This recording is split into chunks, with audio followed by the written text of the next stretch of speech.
Hei Siim, siin täna räägime negatiivsete ja positiivsete arvude liitmisest ja lahutamisest.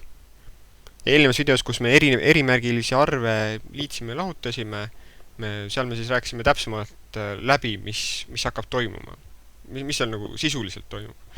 Täna ma siis räägin lihtsalt, kuidas seda automaatsemalt teha, kuidas seda kiiremini teha ja kuidas siis ühte lisaprobleemi lahendada, mis meil tekib. Nii, ma alustan kohe selle lisaprobleemist, mis meil tavaliselt või mis minul tekkis siis, kui mina seda asja, mis segadus tekkis, kui mina seda asja vaatasin. Meil on näiteks 2, miinus, 3. Ja nüüd minu segaduse koht on see, et meil on siin 2 mingit miinusmärki. Samamoodi võib ka see olla, et 2 pluss miinus 3. Aga mida see nüüd sisuliselt tähendab, mida mina pean tegema, et sellest asjast nüüd aru saada või et õiget tulemus saada, millega see võrdub, on ju. Nii. Ja et selle probleemi lahendada, mina mäletan, et olid olemas iseenesest siuksed loogilised, lihtsustavad valemid põhimõtteliselt. Nii, ja ma kirjutan need siia välja. Et siin on siis liidame, mingile arvule liidame mingi positiivse arvu, sulgudes on nüüd arv. Ehk siis näiteks siin on see, eks ju, ka sulgudes arv, mis on -3, aga siin on siis pluss. Ja see sisuliselt tähendab seda, et sa pead, sa võid meeles pidada, et selle 2 plussi asemel on lihtsalt pluss.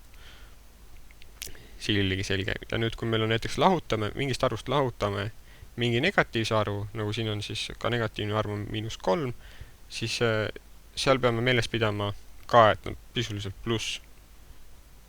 Nii, mida see arvutelje peal nüüd tähendab, enne kui ma edasi lähen? Nii, arvutelje peal siis oli niimoodi, et nool näitas positiivset suunda. Ja nüüd, kui me läheme mingist arvust, oletame, et siin oli, arv oli 2, võtame ka 2, märgime siin ära näiteks, see on 2, ja nüüd, kui me liidame, ehk siis me läheme plussi suuremaks, siis me peame minema selle noole otsa suunas, mis siin oli, mis näitab ka plussmärki, ja mis tähistabki ära, et kuhu poole me peame liikuma sisuliselt. Et ehk siis, kui me liidame, või siis meil kahest märgist jääb alles plussmärk, siis me peame liikuma arvtelje paremas suunas. Ehk siis me peame juurde panema sellele algsele arvule selle teise arvu. Nii. Aga meil sellega ei ole veel kõik variandid otsas. Kui meil on näiteks, lahutame, näiteks siin on, eks ju, pluss-miinus, me liidame mingi negatiivse arvu, see on nüüd see sama juhtum, mis siin on, siis tuleb meeles pidada, et me läheme väiksemaks. Ehk siis, teen veel teise ka ära, mis on sama. Ehk siis, kui me lahutame millestki ühe positiivse arvu, no seda me oleme juba väga palju teinud. Et sellel samamoodi me peame minema väiksemaks, peame lahutama.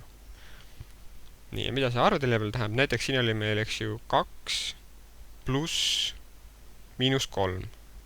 Nüüd see vastas sellele valemile, et märgid, et ma pean meelde, et see miinus on, ehk siis ma pean minema vasakule poole 3 ühikut. Nii, 3 ühikut, ehk siis ma pean liikuma arvutelje vasakus suunas selle sama arvu võrra, ehk siis 3 ühikut, nagu mul praegu siin on. Aga see võib mingi muu arv olla, võib olla 7 ühikut, 8 ühikut, 10 ühikut, 100 ühikut, mis iganes. Ja kui me lahutame, siis me liigume arvutelje vasakus suunas. Ehk siis sellel samal juhtumil, me võime siis lugeda, on siis 2, siin peaks siis 0 olema ja see on -1, on veel 1 vasakule. Ehk siis praegu meie vastus on -1. Nii, ehk siis kui meil on pluss, on pluss, kui on miinus, siis on pluss, kui on pluss, siis on miinus, kui on miinus, pluss, siis on miinus. Ehk siis esimese asjana sa põhimõtteliselt võid, kui sul on topeltmärgid siin kuskil, sa võid need topeltmärgid ära teha üheks märgiks. Või siis sa võid seda lihtsalt endal meeles ka pidada, et mida need sisuliselt tähendavad. Kui me nüüd räägime sellest, siis rääkimise juures tekib ka loogiline arusaam sellest tegelikult. Et kui me liidame positiivse arvu, no siis on suureneb. Liidame mingi suure arvu, siis see suureneb. Nii, kui me lahutame mingist arvust, näiteks siis 2, lahutame mingi puudujäägi. Et kui puudujääki meil on siis, oletame, et meil on alguses mingi, võtame mingi teise värvi, on alguses mingi hulk asju, nii, ja kui me nüüd lahutame sellest mingi puudujäägi, oletame, et siin on, märgime võla ära, siis lahutame sellest mingi võla, see on nüüd vastand sellele kastile. Ehk siis see on puudu, seal ei ole mitte midagi. Kirjutan, ei ole. Ei ole midagi, see on puudu. See ei ole isegi ei ole midagi, või see on puudu. Puudu. Ja kui meil on midagi puudu, ja me peame võtma ära puudujäägi sellest algselt olemasolevast, siis tegelikult mis juhtub, on see, et me saame juurde. Ehk siis meil suureneb selle puudujäägi võrra. Mis see puudu siin oli, et me võtame ära puudut, siis see tuleb juurde, ehk siis me lõpetame põhimõtteliselt 2 selle kastiga. Need kastid siis kokku pandud. Samamoodi, kui meil on positiivne, kui me liidame mingile hulgale, see nüüd on vale värv, kui me liidame mingile hulgale negatiivse arvu, ja negatiivne arv on puudujääk, me liidame puudujääki, aga puudujääk võtab vähemaks, sellepärast et teda ei ole, teda on puudu. Ehk siis, kui me liidame puudujäägi, siin on puudujääk, siis me mõnikord võib juhtuda nii, et me lõpuks ongi ainult puudujääk. Praegu meil siin lillad kastid on puudujäägid ja helesinised kastid on siis olemasolevad. Ehk siis me võime mõnikord lõpetada selle puudujäägiga, kuna siin on näha, et siin lilla kast on suurem kui helesinine. Ja samamoodi, kui me hakkame ära võtma mingist arvust, näiteks 2, see on meil olemasolev. Kui me võtame olemasolevast, see on olnud olemasolev, ja kui me võtame ära sellest siis mingi positiivse arvu, ehk siis samamoodi võtame näiteks selle siit ära, see kast on nüüd suurem kui see, on näha enam-vähem, et siis me saame lihtsalt väiksema kasti. Nii. Proovime mõnda ülesannet ka nüüd, et seda asja rohkem kinnistada iseendale. Nii, ja võtame näiteks selle ühe arvutusime välja, võtame näiteks 5 miinus 8. 5 miinus 8. Esimese asjana võime kohe vaadata siia, piilume siia, see on tegelikult liitmine, ja liitmine oleme juba ammul nii läbi teinud, et see on 13, me peagi midagi muud mõtlema. Nii, võtame järgmise, võtame 7 miinus 12. Nii, samamoodi nüüd on lahutamine lihtsalt, ei ole mingit topeltmärke, seda isegi, ja me teame, et me peame minema vasakule poole, kuna miinus 12, siis see on miinus 5. Nii, võtame järgmise. Võtame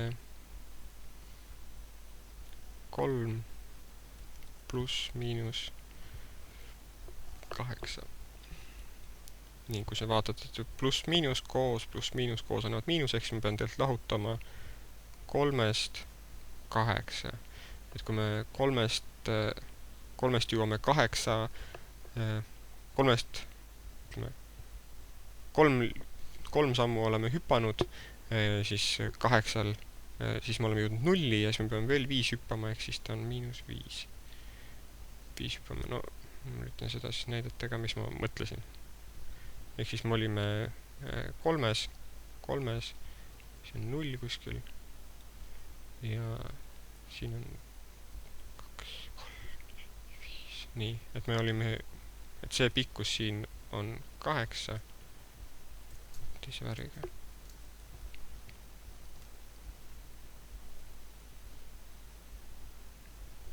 Et sisuliselt me olime alguses 3-s ja nüüd kuna me oli vaja vähemaks võtta, siis me lihtsalt hüppasime, kui olime 3, olime jõudnud juba, siis mina sisuliselt peas tegin siukse arvutuse.